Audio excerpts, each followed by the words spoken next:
বারবার ডিভিসির জলে রাজ্য ডুবে যাচ্ছে, কিন্তু কোনোভাবেই রাজ্যের কথা শোনা হয় না ডিভিসির জল ছাড়া নিয়ে। আক্রমণ মমতা বন্দ্যোপাধ্যায়ের। ডিভিসি শুকিয়ে যাচ্ছে, ফলে জলটা চলে আসছে ফ্লাডেড হয়ে। এখনো 4 লক্ষ কিউসেক মেট্রিক টন ডিভিসি বেশি জল ধরতে পারে, কিন্তু যেহেতু বছরের পর বছর এই 10, 12, 14 বছর কোনো রকম ড্রেজিং হয়নি, ফলে অল্প বৃষ্টিতেই ওটা ফ্লাডেড হয়ে যাচ্ছে। তখন জলটা কোথায় আসছে? বাঁকুড়া, বীরভূম, বর্ধমান, হাওড়া, হুগলি। কিন্তু ডিভিসিটা তো ড্যামের জলাধারে, যেখানে অনেক জল ধরতে পারে, সেটা যদি তোমরা ড্রেজিংও না করো, কারণ ক্যালকাটা পোর্টটাকে শেষ করে দেওয়া হয়েছে, ড্রেজিংই করে না। সুতরাং এই কথাগুলো বলতে যাওয়া কি অপরাধ আমি জানি না। এবার একটা মর্মান্তিক ঘটনার খবর দেখাবো। আলিপুরদুয়ার জেলা হাসপাতালে পার্কিং জট এমন, অ্যাম্বুলেন্স আটকে গেল, প্রসব হলো সেই সদ্যজাত। অভিযোগ যে ওই পার্কিংয়ে আটকে ডাক্তারের কাছে না যেতে পারে মৃত্যু হলো। দেখুন।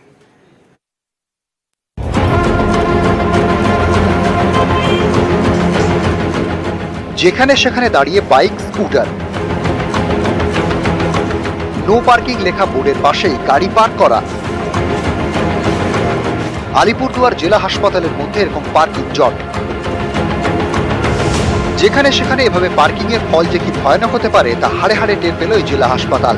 অভিযোগ, এরকম নিয়ম না মেনে পার্কিং এ জেরেই প্রাণ গেল এক সদ্যজাতর। শুক্রবার গর্ভবতী সুস্মিতা সাঁওতালকে কালচিনি গ্রামীণ হাসপাতাল থেকে আলিপুরদুয়ার জেলা হাসপাতালে রেফার করা হয়।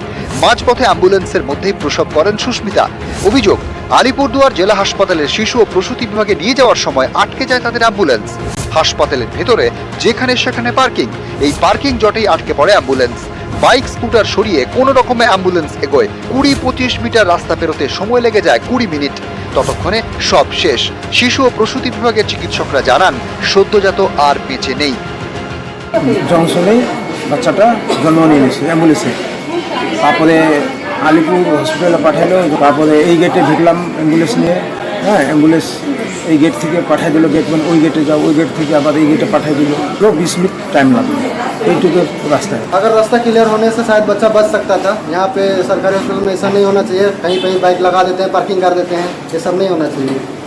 आज किसी का बच्चा का जान गया है, ये बहुत बड़ा बात है। पेशेंट নিয়ে আসে, বাচ্চা হয়ে গেছে, গাড়ি ঢুকেছে বাচ্চাটা। হ্যাঁ, মানে এমন পরিস্থিতি, এখান থেকে পরে হেঁটে নিয়ে যাওয়া হলো। অ্যাকচুয়ালি বাচ্চাটার যেটা মারা গেছে সেটা অ্যাম্বুলেন্সেই ডেলিভারি হয় এবং ডেলিভারির পরপরই হয়তো মারা গেছে। ইমার্জেন্সিতে যখন বাচ্চাটা এসছে তখন বাচ্চাটা মৃত অবস্থায় রিসিভ করা হয়। ওই অ্যাম্বুলেন্সের ড্রাইভার হয়তো বুঝতে পারেনি বলে ওই প্যাসেজটায় ঢোকার চেষ্টা করে, কিন্তু ওই বাইকগুলোর জন্য ঢুকতে পারেনি। যাই হোক, কেন তো বাইক রাখার কথা নয়। এত কিছুর পরেও আলিপুরদুয়ার জেলা হাসপাতালে পার্কিং এর ছবিটা বদলায়নি। এখানে বাইকটা রাখলেন? রাখলাম, আমি এখনই চলে যাব। আচ্ছা, এটা তো একটা অ্যাম্বুলেন্স ঢোকার রাস্তা, এখানে এসে মানে বাইক রাখলে তো অ্যাম্বুলেন্স অনেক সময় ঢুকতে পারে না, অসুবিধা হয়। না না, আমরা কিছুক্ষণের সময় জন্য 5 minute, 10 minute, 2 minute. No parking তো লেখা আছে সামনে। আর নো পার্কিং আমরা সবসময় আসি না, খেয়াল করি না। শুধু রোগীর আত্মীয়রা নন, হাসপাতালের কর্মীরাও গাড়ি রাখেন নো পার্কিং জোনে। আপনি তো হাসপাতালের স্টাফ, তাহলে গাড়িটা এখানে রেখেছেন, আপনি বলুন ব্যাপারটা। ঠিক আছে, আপনি যে গাড়িটা এখানে রেখেছেন, এটা তো অ্যাম্বুলেন্সটা কি করে ঢুকবে? একটা ইনসিডেন্ট ঘটেছে। নিউজ 18 বাংলার খবর দেখাতেই তৎপর হয় কর্তৃপক্ষ। যেখানে সেখানে পার্কিং রুখতে ময়দানে নামেন হাসপাতালের সুপার। এই প্যাসেজের মধ্যে বাইক রাখা রীতিমতো বারণ আছে। আমি অ্যাম্বুলেন্স ড্রাইভারদের ওখানে বলে দিয়েছি যে ওরা যেন কোনো বাইক ঢুকতে না দেয়। প্রত্যেক দিনই ফাইন করা হচ্ছে, গতকাল থেকে তো ম্যাসিভ হারে ফাইন হচ্ছে এবং এখন থেকে ডেইলি ফাইন করা হবে। আলিপুরদুয়ার থেকে রাজকুমার কর্মকার, নিউজ 18 বাংলা। বাঁকুড়ার এক বৃদ্ধার কপাল দেখুন। চেয়ে চেয়ে চেয়ে চেয়ে কেন্দ্রের আবাস প্রকল্পের টাকা পাননি, আর তাই এখন কুঁড়ে ঘরে থাকতে হয়। সেই কুঁড়ে ঘরেও ছাউনি হচ্ছে প্লাস্টিকের। বর্ষায় চরম ভোগান্তি দেখুন।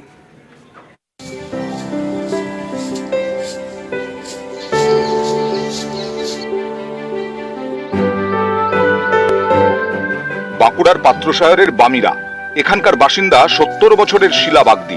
মাথা গোঁজার ঠাঁই বলতেই কুঁড়ে ঘর, সেটারও হাল খারাপ। খড়ের ছাউনি নষ্ট হয়ে গেছে, কোনো রকমে ত্রিপল দিয়ে ঢেকে রেখেছেন। অভিযোগ, কেন্দ্রীয় সরকারের আবাস যোজনায় অনেকবার আবেদন করেছেন শিলা বাগদি, কিন্তু ঘর মেলেনি। সরকার থেকে ঘর পেয়েছেন?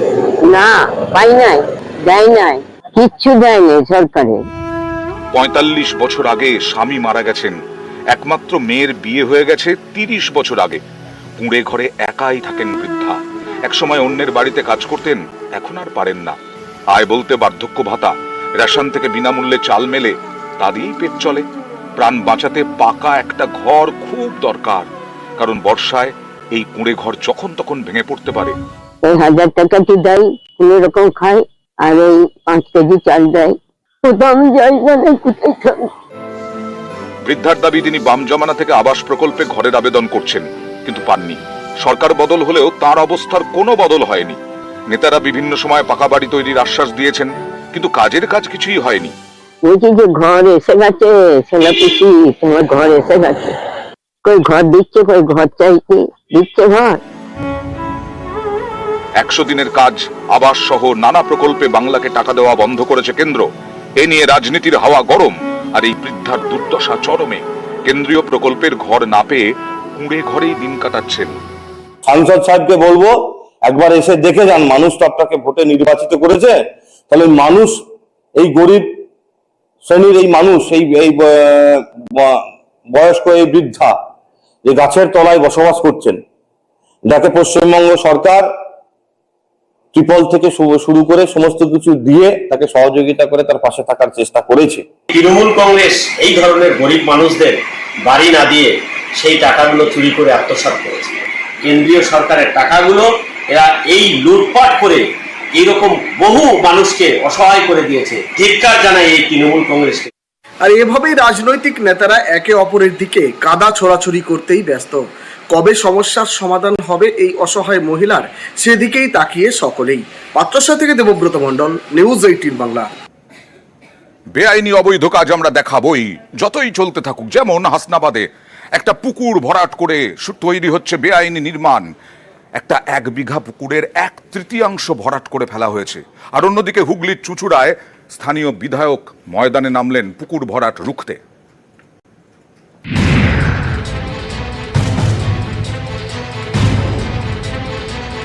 1 বিঘার বেশি এলাকার পুকুর। অভিযোগ, এই পুকুরের 1/3 ভরাট হয়ে গিয়েছে। সেই ভরাট করা অংশে বাড়ি তৈরি হচ্ছে। পুকুর ভরাটের ছবি উত্তর 24 পরগনার হাসনাবাদের। এখানকার বরুণহাটের বাসিন্দা উসমান সর্দার পুকুর বুঝিয়ে বাড়ি তৈরি করছেন। স্থানীয়দের দাবি, মাস দেড়েক আগে পুকুর বুঝিয়ে নির্মাণ কাজ শুরু করেন তিনি।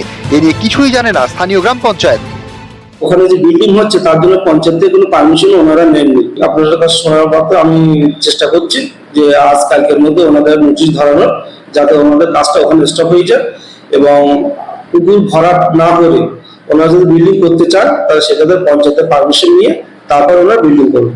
ভরাট বলতে আমাদের সাইড একটু হালকা বাড়াইছি আমাদের বাড়ি করার সাথে, আমাদের বাড়ি ঘরদের কম, এই জন্য অল্প একটু বাড়ি নিয়েছেন।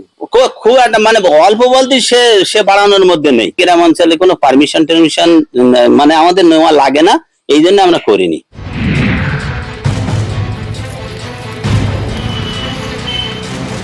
এলাকায় পুকুর ভরাট হচ্ছে, অভিযোগ পেয়ে আসরে চুঁচুড়া তৃণমূল বিধায়ক। হুগলি চুঁচুড়া পুরসভা 3 নম্বর ওয়ার্ড। এখানকার 2টি পুকুর ভরাটের চেষ্টা চলছে বলে অভিযোগ। স্থানীয়দের দাবি, এক সময় এসব পুকুরে স্থানীয়দের অনেকেই স্নান করতেন, কিন্তু এখন আর জলই দেখা যায় না, আবর্জনা জমে রয়েছে। অভিযোগ, আবর্জনা ফেলে পুকুর ভরাটের চেষ্টা হচ্ছে। পুরো পুকুর ছিল, পাশে এতটা করে বাঁধানো ছিল, সবাই ছেলেমেয়েরা ঝাঁপ দিত, চান করতো, এসব দেখেছি। কিন্তু দিনে দিনে এটা আরো ভরাট হয়ে যাচ্ছে, যে যেখান থেকে পাচ্ছে নোংরা এসে ফেলে যাচ্ছে। দুটো পুকুর পরিষ্কার হলে আমাদের যত জল আছে নোংরা এখান থেকে পরিষ্কার হয়ে যাবে, আর বর্ষার সময় আমাদের এখানে জল দাঁড়াবে না। এখানকার লোকাল মানুষ বলছে এর মধ্যে সাপ আছে, শেয়াল আছে, নানান ধরনের, এবং দেখতে পাচ্ছেন তো সমস্ত নোংরা এলাকার এই পুকুরের মধ্যে ফেলে ফেলে এ যারা মালিক তাদের একটা কারসাজি, এই করে করে ভরাট করবে, পরে বিক্রি করবে। আমি এলাকার মানুষদের অনুরোধ করব, পুকুরের জমি কেউ কিনবেন না, এবং বিএলআরওকে লিখে এই পুকুর আমি সংস্কারের ব্যবস্থা করব। আমার কানে যখন এসছে এটা পুকুর ছিল, এটা পুকুরই হবে। নিউজ 18 বাংলা। আরো দিকে কেশপুরে জমি দখল, সরকারি জমি দখলকে ঘিরে